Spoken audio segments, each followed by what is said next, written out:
Got a thumbs up, go ahead.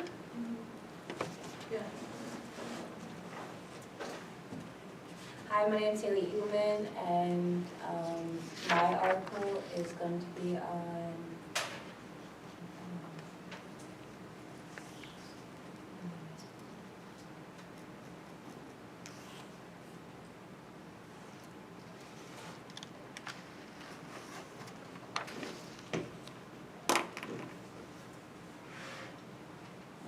well, my name is Haley Eagleman.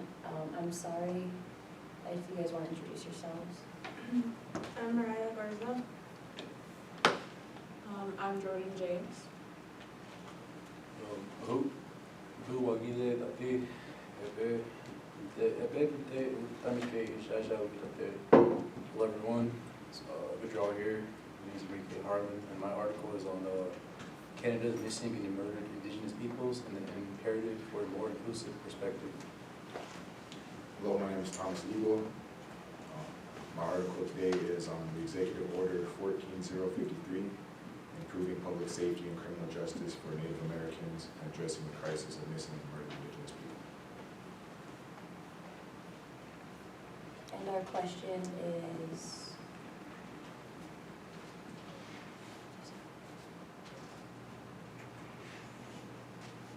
is, what changes have been implemented since awareness has been brought to MMIP?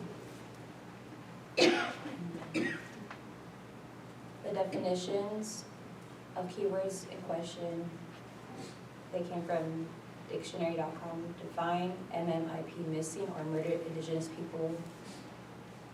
Define, implement, put into effect, decision, plan, or agreement. Define awareness, knowledge, or perception of a situation or fact. Define changes, make difference, alter, or modify.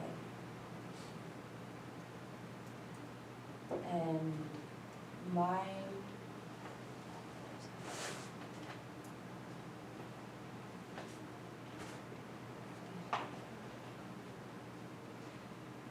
article is on verbs that will story our bodies into something more than missing. Poetry, presenting, and MMIWGS2, and that means missing, murdered, Indigenous woman, and also two-spirit. And this was created by Mary Panika Carden, and I would like to read a poem. It is called Bay of Quinte, Mohawk writer Beth Brandt's 1989 poem, Telling. Anticipates MMIWG2S indictment of settler systems in an obscene nightmare about Helen Betty Osborne, a 19-year-old Cree woman murdered in 1971 in Manitoba. Stabbed 56 times with a screwdriver to keep secrets of white men. Betty, your crime was being a woman, an Indian. Your punishment, mutilation, and death.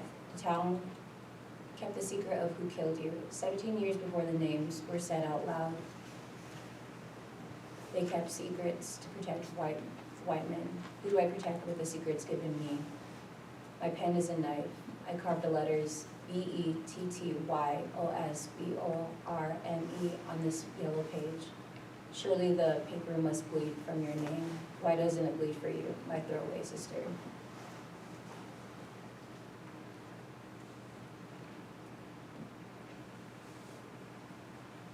Okay, my article was called A Call to Action. In the article, Call to Action by Leanne Levy, there are many incidents regarding missing, murdered Indigenous people, especially women. Not only did this article list what those individuals went through, they also listed what actions were taken after the incidents happened.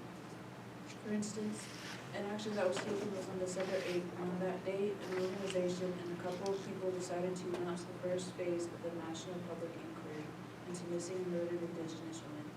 This action consisted of consultations with families and also set the inquiry to 40 million so that gender-based violence can be addressed. This is just one of many solutions that were implemented. Another example of action that was being taken would be when Stephen Harper announced or made it known that we should not view this as sociological phenomenon. We should view it as a crime. This being said, it raised awareness about the long history of sexual assault towards Indigenous women and how the crimes that were implemented because these individuals are part of a bigger crime and that they should not be ignored or harmed. This being said, in the actions that were taken by these individuals, we are still trying to be heard even when they don't want to hear us, and that we are still trying to get the justice that we crave. Good.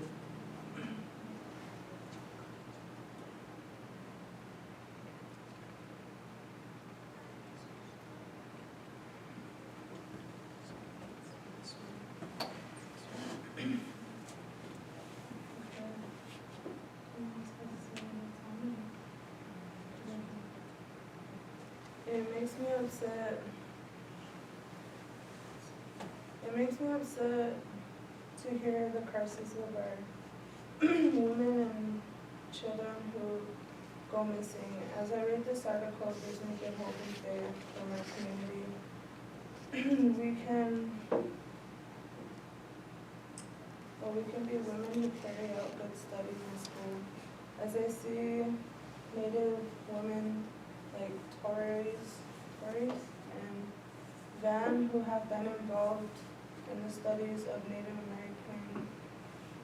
American laws to help with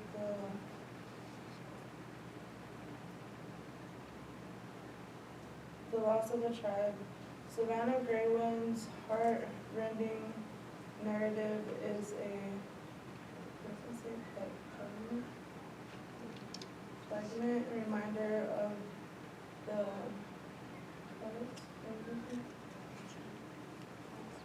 fights faced by Indigenous women, exposing the need to foster the rights of the Indigenous people in society.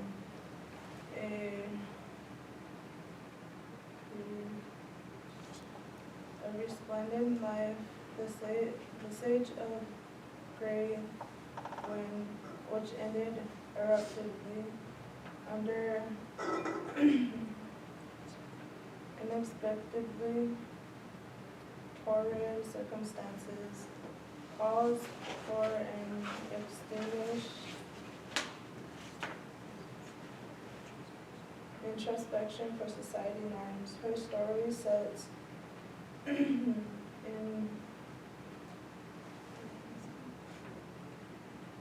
inevitably, yet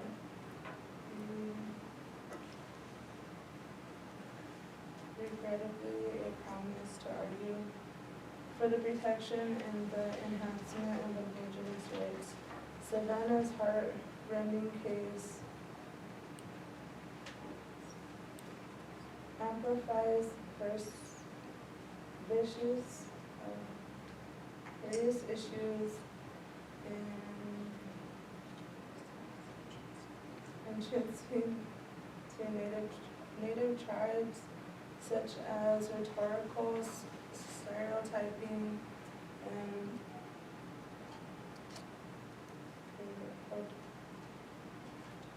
prejudice.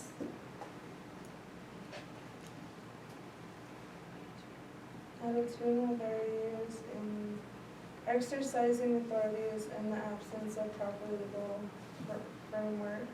These factors inquiries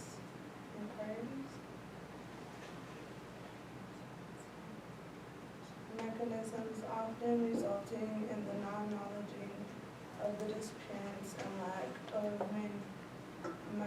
meaningful investigations. Additional, the complainant of jurisdictional issues between the state and the federal authorities further impedes the swift delivery of the justice for Indigenous victims. The duality often results in the cases like Savannah's falling through the cracks of the system.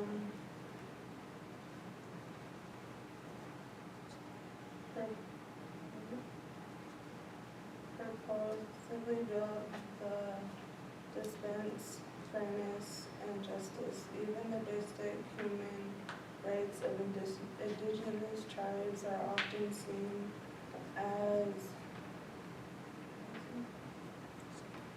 subordinate beyond the border of the United States.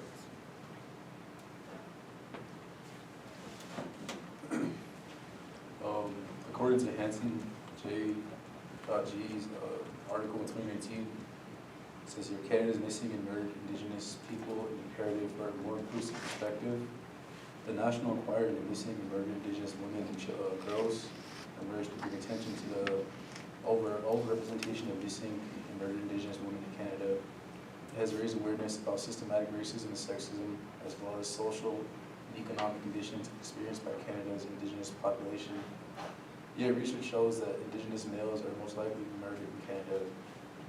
This article developed out of a need to critically discuss the problem Canada's missing and murdered Indigenous people, which is one of the most crucial issues affecting the Indigenous peoples in Canada.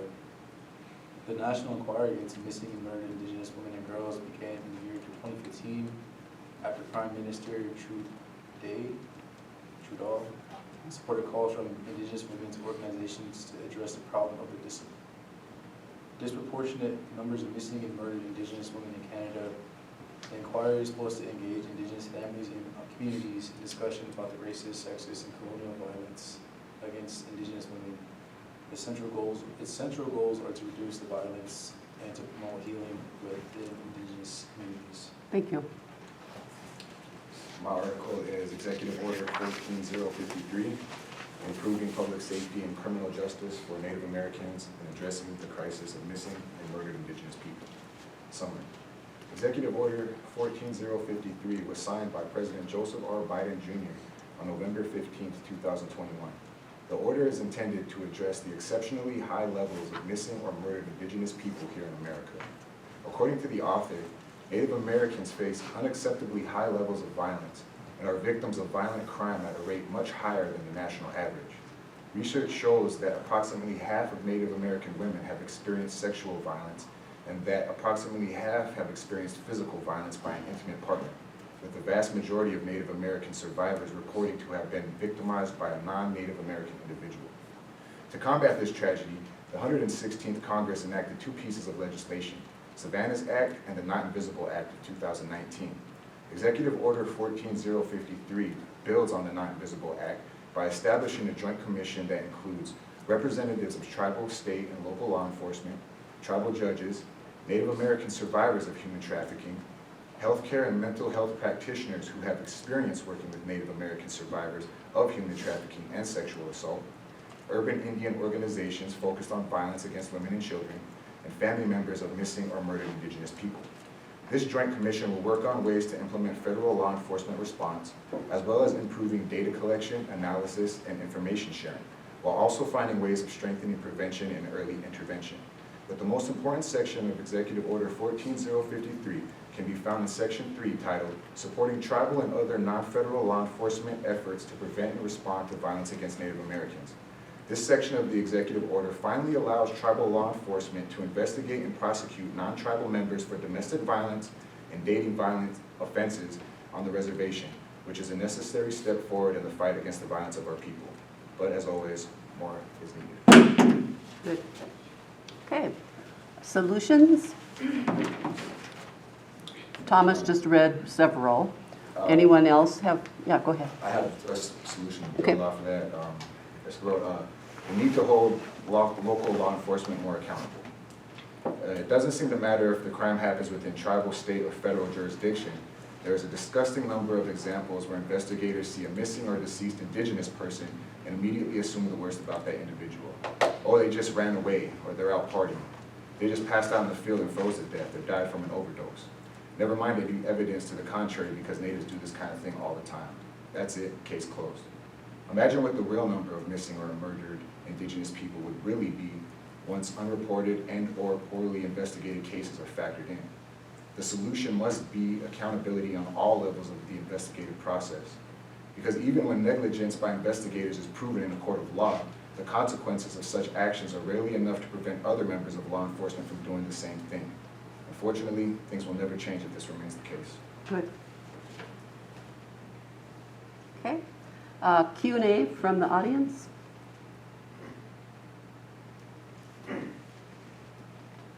Why do you think this is happening to, was it just indigenous people?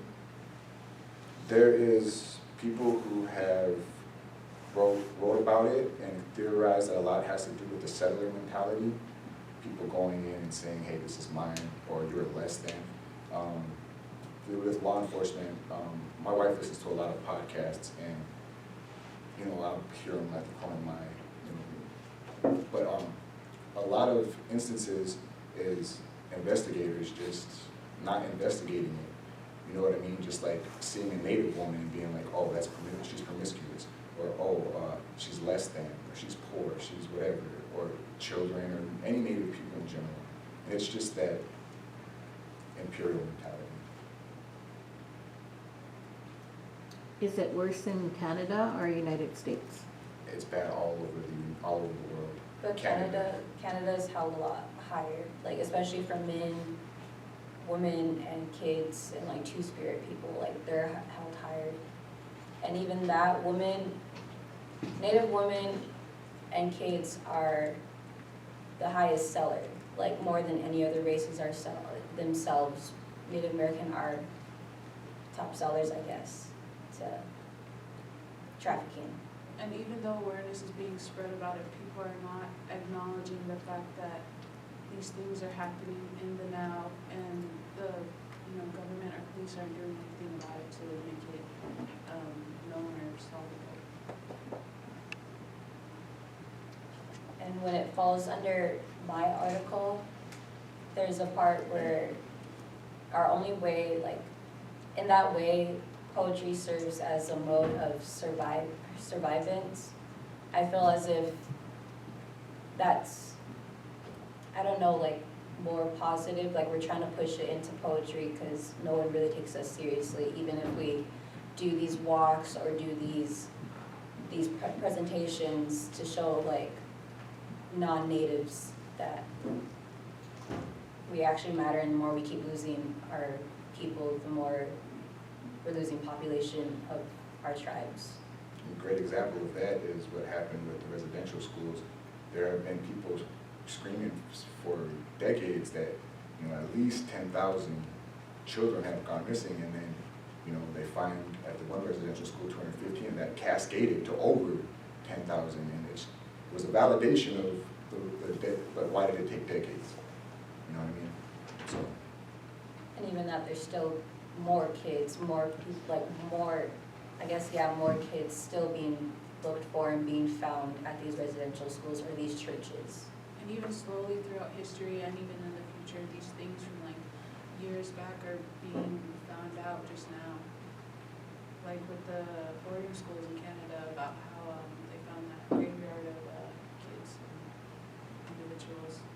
Or if you ever heard from Minot State University, I think that's just what it was, Minot State University, they found skeletons of Native Americans that white people, or I guess people that professors or whoever was working in that industry have used them for experiments.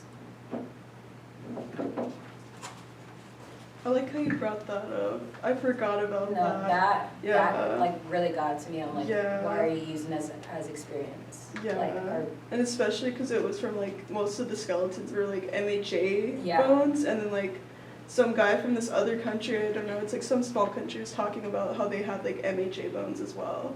I thought that was crazy, especially because it was from UND's closet. yeah. That was just mind blowing. Yeah.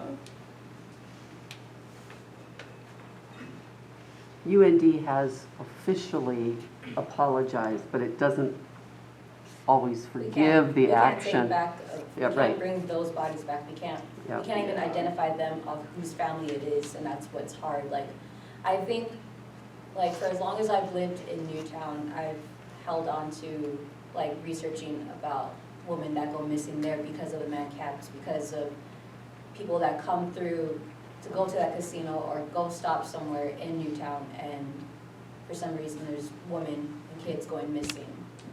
And it's not being brought to light of how many have gone missing or the actual official statistics of how many.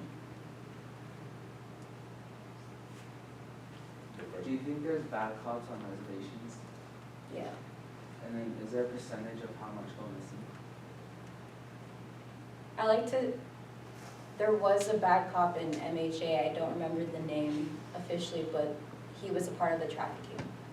And I can't remember his name though. He was released under administrative leave of some sort, but is that all you're gonna do is just leave him like that, not really give justice of him being a part of that situation? And there was also a cop on that reservation who was pulling women over and raping them. And then he didn't have nothing really wrong with him either. The sad part is that my wife is in like a mommy's group on Facebook, and somebody commented about being sexually assaulted by a police officer. They weren't gonna name any names, but the comments were flooded, were like, oh, is it AP from this area, like around Fargo? Is it TC? Is it this guy? Is it this? Like, the amount of women who were like, hey, like, I've been assaulted by an officer too, these are the initials, was just for the area around Fargo is crazy. Is there a reason why you guys pick people instead of like genders or like age groups? I like to think that we chose this because, like, people say MMIW, like missing, murder, indigenous women, like, yes, women go through a lot, but what about the kids? What about men that go missing too? Because men, all of us are held equally, but I like to think kids are more held higher because they're the next generation. They need to go and show, like, they need to help us, they need to push to show that we actually matter in this world, in this area. But we used all of them, like even Two-Spirit people, because they matter too, because they still have yet to show who they are. If a woman's going to a man or a man's going to a woman, like, they all matter either way. I feel like more awareness should be spread about men, and mostly men, because there's a lot of awareness about women and then children, and there's nothing about men or Two-Spirit. I read an article also, I don't have the citation for it, but it stated that Native American men are more likely to get murdered by cops than any other race. And that's not talked about enough in our society. It's always another group that is getting targeted, but the reality, the statistics are Native Americans are proportionately targeted more. It's just the way it is right now, I guess. That's all it is back there in MHA. It's sort of like a shooting, right? Like they'll do a high-speed chase and they'll crash your car. You know, that's how a lot of guys died. I had a friend that passed away that way. He didn't choose the right path, but I know that he wanted to be a good person. You know.